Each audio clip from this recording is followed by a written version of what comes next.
Dito tayo ngayon sa Fernmel de Thun Tower.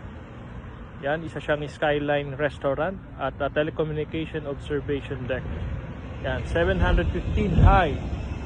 Taas. So, constructed during 1975. At ang history nito ay nagkaroon ng aksidente rito na may sumabit na helicopter during medical operations nila. At nung sakay ng mga helicopter na yun, namatay lahat.